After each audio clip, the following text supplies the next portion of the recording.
Ei pessoal, vamos ler hoje o capítulo 3, chamando à existência as coisas que não existem como se existissem. Deus chama à existência as coisas que não existem. Romanos 4,17. Para mim, um dos maiores privilégios em ser filho de Deus é o de penetrar no reino onde Deus está e chamar à existência coisas que não são como se fossem. No entanto, essa prática pode atuar contra nós se estivermos chamando por coisas que não são da vontade de Deus, mas do inimigo. Na verdade, o mundo parece estar viciado em chamar a destruição. Por exemplo, uma pessoa espirra e diz: provavelmente peguei este resfriado que está por aí. Ou, ao ouvir algum rumor de que a empresa para a qual ela trabalha vai demitir alguns empregados, logo diz: provavelmente vou perder meu emprego. Esta é a história de minha vida. Toda vez que as coisas começam a ir bem, alguma coisa sempre acontece. Sem saber, estão penetrando no reino do Espírito, o reino invisível, e chamando as coisas que ainda não são como se já fossem. Estão temendo o que não aconteceu ainda e, pela fé negativa, estão pronunciando as palavras que moldarão o seu futuro. Mantenha uma lista de confissão. Eu cria, ainda que disse. Salmos 116, versículo 10. Recomendo que você tenha uma lista de confissões respaldadas pela palavra de Deus, para declarar sobre a sua vida, sua família, seu futuro. Quando comecei a aprender esses princípios que compartilho com você neste livro, eu era terrivelmente negativa. Era cristã e ativa na obra da igreja. Meu marido e eu éramos dizimistas e frequentávamos a igreja regularmente, mas não sabíamos que poderíamos mudar as circunstâncias. Deus começou a me ensinar que não devia pensar nem dizer coisas negativas. Senti que Ele me dizia que não poderia trabalhar em mim até que parasse de ser tão negativa. Eu obedeci e, como resultado, tornei-me mais feliz, pois uma pessoa negativa não pode ser feliz. Depois de certo tempo, senti que as circunstâncias realmente não estavam mudando. Perguntei ao Senhor sobre isso e Ele disse: você parou de falar coisas negativas, mas não está dizendo nada positivo. Esta foi minha primeira lição, em chamar as coisas que não são como se fossem. Isso não me foi ensinado por ninguém, mas Deus mesmo estava me ensinando. E isso provou ser uma das maiores revelações, um dos maiores avanços em minha vida. Fiz uma lista das coisas que estava aprendendo e que eram minhas por direito, de acordo com a palavra de Deus. Tinha as escrituras para apoiá-las. 2 vezes ao dia, durante 6 meses aproximadamente, confessei essas verdades em voz alta. Fiz isso em casa sozinha. Eu não estava falando com nenhuma pessoa, estava declarando a palavra de Deus. Estava proclamando o decreto. Gostaria de compartilhar com você parte da minha lista, mas você deve fazer sua parte e preparar uma lista sob medida para a sua situação. Eu sou uma nova criatura em Cristo. As coisas antigas já passaram, eis que se fizeram novas. 2 Coríntios 5,17. Eu morri e ressuscitei com Cristo, e agora estou assentada nos lugares celestiais. Efésios 2, de 5 a 6. Estou morta para o pecado e viva para Deus em Cristo Jesus. Romanos 6,11. Eu fui liberta. Eu sou livre para amar, para adorar, para confiar sem medo de ser rejeitada ou ferida. Romanos 8,1. Eu sou um crente, não um incrédulo. Marcos 5,36. Eu conheço a voz de Deus e sempre obedeço ao que Ele me diz. João 10, de 3 a 5. Eu amo orar. Amo louvar e adorar a Deus. 1 Tessalonicenses 5,17 e Salmos 34,1. O amor de Deus é derramado em meu coração pelo Espírito Santo. Romanos 5,5. Eu me humilho e Deus me exalta. 1 Pedro 5,6. Eu sou criativa porque o Espírito Santo vive em mim. João 14,26 e 1 Coríntios 6,19. Eu amo a todos e sou amada por todos. 1 João 3,14. Eu tenho todos os dons do Espírito Santo. Tenho o dom de línguas e interpretação de línguas, operações de milagres, discernimento dos espíritos, a palavra da fé, a palavra do conhecimento, a palavra da sabedoria, curas e profecia. 1 Coríntios 12, de 8 a 10. Eu tenho um espírito ensinável, 2 Timóteo 2:24. Eu estudarei a palavra de Deus, eu orarei, 2 Timóteo 2:15 e Lucas 18:1.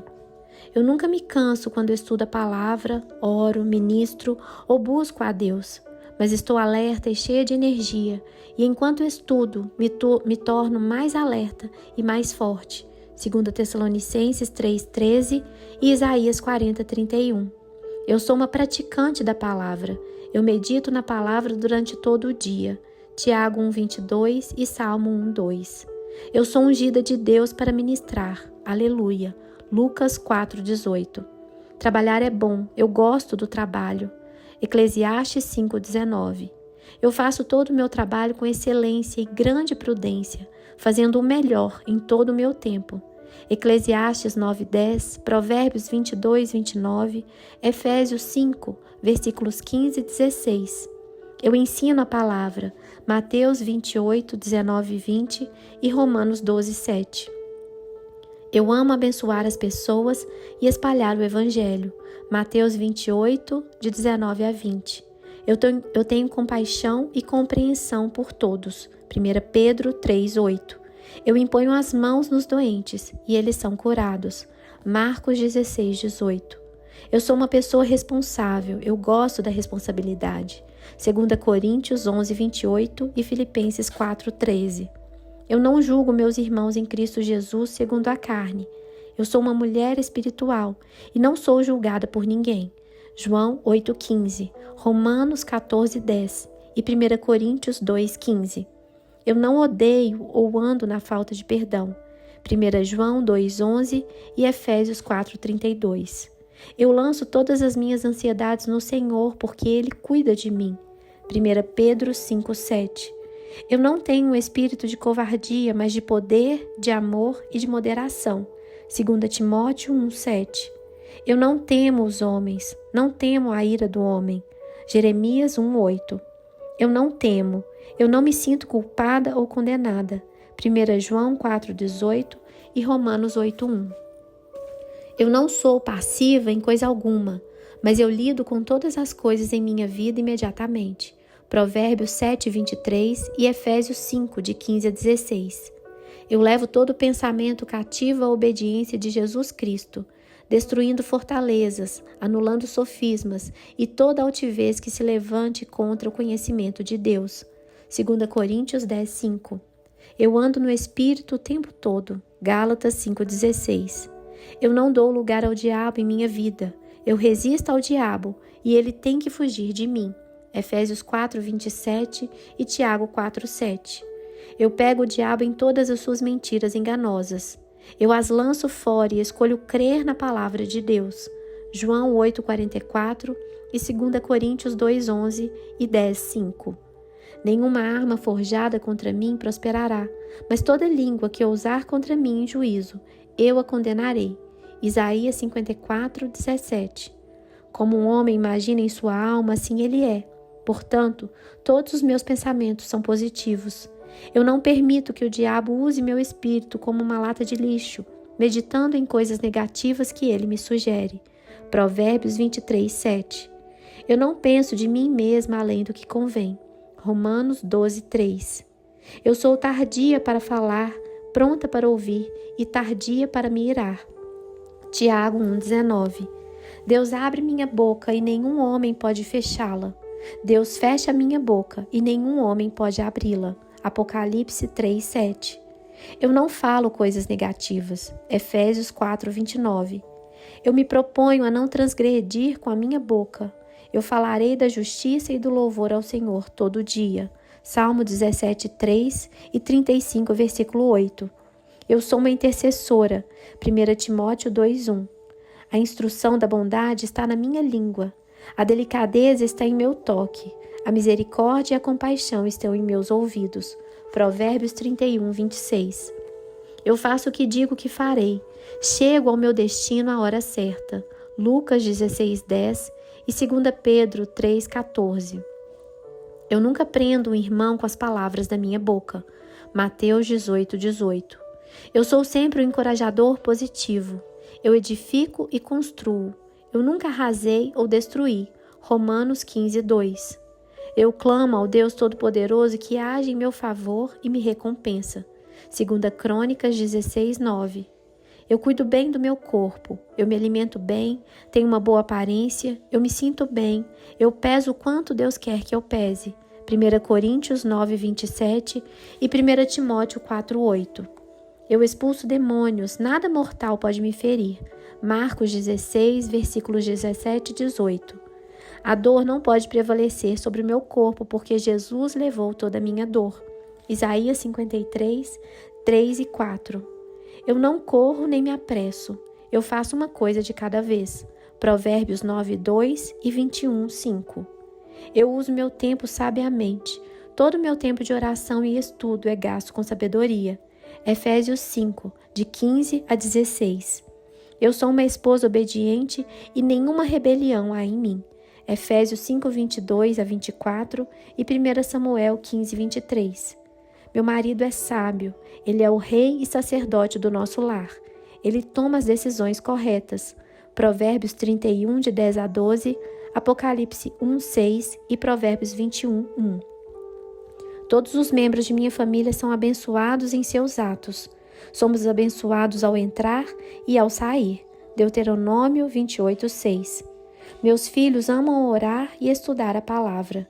Eles abertamente e corajosamente louvam a Deus. 2 Timóteo 2,15. Meus filhos fazem as escolhas certas de acordo com a palavra de Deus. Salmo 119, 130 e Isaías 54, 13. Todos os meus filhos têm muitos amigos cristãos, e Deus separou uma esposa ou esposo cristão para cada um deles. 1 Coríntios 15, 33. Meu filho David tem uma personalidade agradável e não é rebelde. Efésios 6, de 1 a 3. Minha filha Laura age com prudência e sabedoria. Ela é cheia de energia. Provérbios 16, 16. Eu sou uma doadora. Mais bem-aventurada é dar do que receber. Eu amo dar. Eu tenho dinheiro suficiente para sempre dar. Atos 20, 35 e 2 Coríntios 9, de 7 a 8. Recebo convites para palestras pessoalmente, por telefone ou por correspondência todos os dias. Apocalipse 3, de 7 a 8. Eu sou muito próspera. Eu prospero em tudo que ponho a mão. Eu tenho prosperidade em todas as áreas de minha vida, espiritual, financeira, mental e social. Gênesis 39, 3, Josué 1, 8 e 3 João 2. Tudo que tenho está pago. Eu não devo coisa alguma, exceto o amor em Cristo. Romanos 13, 8. Podemos confessar coisas que não encontramos nos capítulos e versículos? Sim, creio que sim, desde que tenhamos absoluta certeza de que o que estamos declarando é da vontade de Deus para nós e não apenas nosso desejo. Nosso ministro de louvor está conosco há muitos anos. Deus colocou em seu coração que algum dia ele dirigiria o louvor em nosso ministério, antes mesmo que houvesse propriamente um ministério.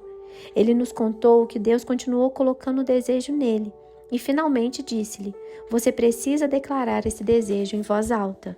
Ele fez como Deus o instruiu, embora se sentisse muito tolo, e começou a declarar palavras cheias de fé. Eu serei o ministro de louvor do Ministério Vida na Palavra. O que estava confessando veio a acontecer algum tempo depois. Nós o contratamos para ser nosso ministro de louvor, embora não tivesse nenhuma experiência anterior. Era um músico secular de muito talento, mas Deus desejava usá-lo no reino. Ele estava para cumprir o plano original de Deus. Para ele, verbalizar a fé foi um passo importante no cumprimento do propósito de Deus para a sua vida. Eu declarei minha lista de confissões durante 6 meses e desde então ela se tornou parte de mim. Até hoje, quase 20 anos depois, quando oro e confesso a palavra, ainda ouço muitos desses versículos saírem da minha boca. No Antigo Testamento, o Senhor instruiu Josué a meditar em sua palavra dia e noite. Josué 1:8.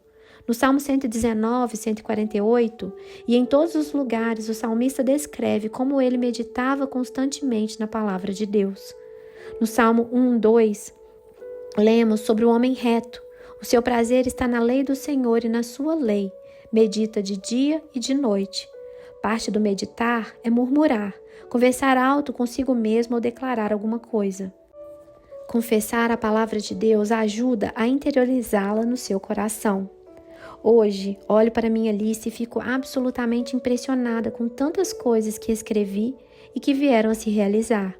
Na época, pareciam impossíveis. Abraão e Sara. Abrão já não será o teu nome, sim Abraão, porque por pai de numerosas nações te constituí. Disse também Deus a Abraão: a Sarai, tua mulher, já não lhe chamará Sarai, porém Sara. Abençoá-la-ei e dela te darei um filho. Sim, eu a abençoarei e ela se tornará nações. Reis de povos procederão dela. Gênesis 17, 5 e de 15 a 16. Abraão e Sara nem sempre se chamaram assim. Houve um tempo em que o nome deles era Abrão e Sarai. Eles não tinham filhos e passaram da idade de tê-los, mas receberam uma promessa de Deus de que ele lhes daria um filho, fruto de suas entranhas. Isso seria um milagre. Aparentemente, Deus mudou os nomes deles, porque Abrão e Sarai precisavam de uma nova identidade antes que o milagre acontecesse. Os novos nomes tinham um significado especial. Cada vez que eram chamados, o futuro estava sendo profetizado. Abraão seria o pai de uma multidão e sua princesa, Sara, seria a mãe das nações. Duvido que a estéril Sarai visse a si mesma como uma princesa. Receber um novo nome foi parte importante de sua nova identidade. Agora, as coisas certas estavam sendo ditas sobre Abrão e Sarai. Palavras estavam sendo declaradas e estavam penetrando no reino do Espírito, onde o milagre deles estava. Essas palavras começaram a dar vida ao milagre que Deus tinha prometido. As palavras na terra entraram em acordo com a palavra de Deus declarada em Gênesis 15. Abraão creu em Deus. Depois desses acontecimentos, veio a palavra do Senhor a Abraão numa visão e disse: não temas, Abrão, eu sou o teu escudo e teu galardão será sobremodo grande. Respondeu Abrão: Senhor Deus, que me haverás de dar se continuo sem filhos, e o herdeiro da minha casa é o servo Damasceno, Eliezer? Disse mais a Abrão: a mim não me concedeste descendência, e um servo nascido na minha casa será o meu herdeiro. A isto logo respondeu o Senhor: não será esse o teu herdeiro, mas aquele que será gerado de ti será o teu herdeiro. Então conduziu-o até lá fora e disse: olha para os céus e conta as estrelas, se é que o podes. E lhe disse: será assim a tua posteridade. Ele creu no Senhor, e isso lhe foi imputado para a justiça. Gênesis 15, de 1 a 6. Aqui vemos que quando Deus disse a Abrão que ele teria um filho e se tornaria pai de muitas nações, ele creu em Deus. Em Romanos 4, de 18 a 21, lemos: Abraão, esperando contra a esperança, creu, para vir a ser pai de muitas nações, segundo lhe fora dito: assim será a tua descendência.